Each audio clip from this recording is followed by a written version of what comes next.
আরো লোক আসছে, আরো লোক আসছে, রাস্তায় আসছে। তো এই ধরনের যদি দমন পীড়ন চলে, শুধু পুরুলিয়া নয়, গোটা জঙ্গল মহল স্তব্ধ হবে। একটাই কথা, তো আমাদের আন্দোলন চলছে জাতিসত্তার দাবিতে। বিগত 20 সেপ্টেম্বর আদিবাসী কর্মী সমাজের পক্ষ থেকে রেল টিকেট ডাক দেওয়া হয়েছিল। তো সেই আন্দোলনকে কেন্দ্র করে হাইকোর্টে, হ্যাঁ বাবু একটু আসতে রে বাবু, তো হাইকোর্টে একটা জনস্বার্থ মামলা হয়, যেটা 2023 সালে হয়েছিল।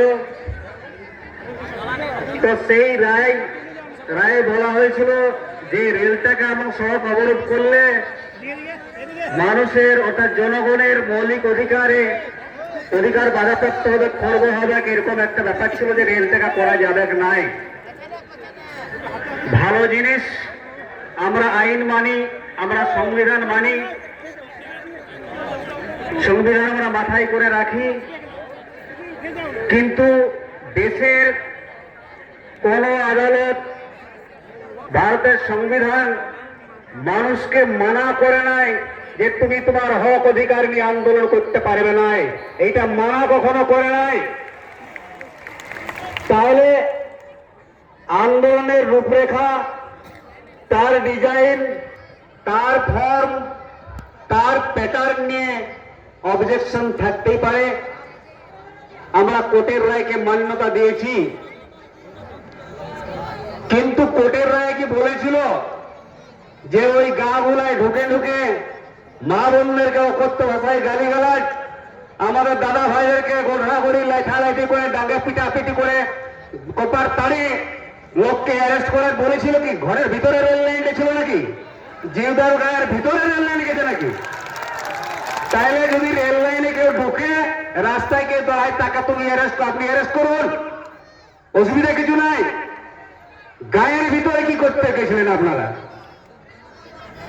এবং ওই রায়ে বলা আছে 16 নম্বর কলামে, apart from necessary action to control the law and order situation, বলছে ল অ্যান্ড অর্ডার সিচুয়েশনকে কন্ট্রোল করার এই যে মিজাজগুলো নিতে বলা হয়েছে, এগুলা ছাড়াও protesters need to be sensitise, বলে যারা প্রতিবাদ করছে, দাবি নিয়ে যারা আন্দোলন করছে, ওদেরকে বুঝাতে হবে আন্দোলনের ফল কি, আন্দোলন করলে কি হবে না হবে বুঝাতে হবে, সহানুভূতির সঙ্গে তাদের দাবি দেওয়া নিয়ে বিবেচনা করতে হবে।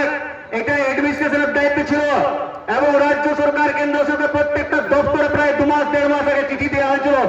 কোন সরকার তো প্রয়োজন মনে করে নাই বসার জন্য, যে ডাকি কর্মীদেরকে ডাকে বসে আলোচনাটুকু করি শান্তিপূর্ণ করে নাই। তো তাহলে সেই রায়েই বলেছিল 16 নম্বরে যে নিড টু বি সেন্সিটাইজ এবং directive should be given what is the right forum, কোনখানে আমরা যাব টু এডিটেড আওয়ার গ্রিভান্সেস, আমাদের ক্ষোভটা জানাতে। করেছিলেন আপনারা?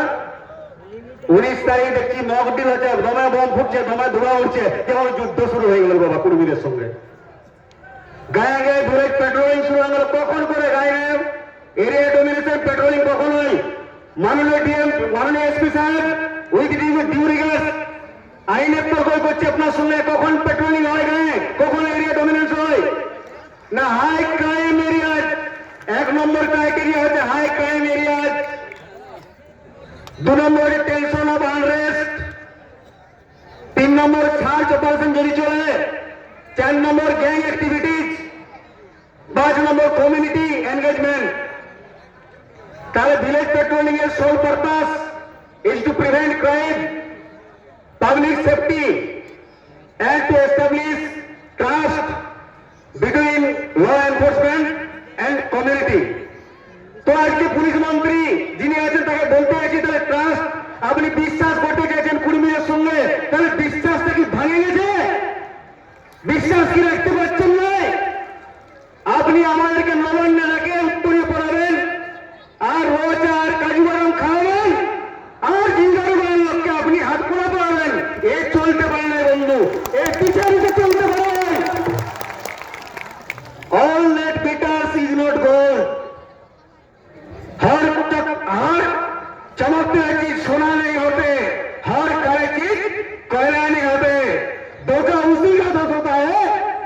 दोस्त और दुश्मन का पहचान नहीं होते। तेरे कुलबेरा बुझो हमारे शत्रु के हमारे मित्रों के आज के जीवन में आज के जीवन যে পুলিশ অ্যাট্রোসিটি হয়েছে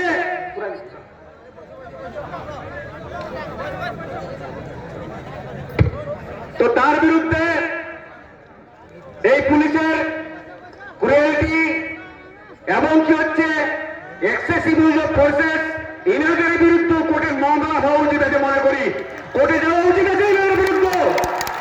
দেশটা কি আপনার ভাবেন নাকি আপনি যা ইচ্ছে তাই করবেন? Injustice anywhere is threat to justice everywhere মাথায় রাখবেন। তো বন্ধুরা আমরা ফুরাটা চায়ে ফুরাবো বিঘ্ন পাটন করে টন নবলতাঙ্গির ধার বিঘ্ন পাটন করে টন নবলতাঙ্গির ধার প্রতিশোধ নিতে প্রতিবাদের হাতে উদ্ধত হাতিয়ার জবাব তোমায় দিতেই হবে জবাব তোমায় দিতেই হবে। বন্ধুগণ আমরা আছি কালকে সেও চিন্তা নাই খুব কষ্ট হলো খুব দুঃখ হলো। তাই একটাই কথা বলবো কুড়ি সমাজটা ঢের বড় বটে আমরা ঢের লোক আছি এই লড়াই চলছে এবং চলবে। जवानी बीत गया लड़ते लड़ते बुढ़ापा का क्या भरोसा जवानी बीत गया लड़ते लड़ते बुढ़ापा का क्या भरोसा साहब फोकट में मारो मत चाहे तो जान ही ले लो हो दंगा नहीं हो सके तो सिरे पे गोली है चला दो सिरे पे गोली है चला दो। और बने हैं हम लोग रघुनाथ महतो के वंशज है पीछे नहीं हटूंगा हम लोग रघुनाथ महतो के वंशज है पीछे नहीं हटूंगा। बजा रहा साहब गोली खाना तो सिरे पे ही खाएंगा। जय गुरु जोहार।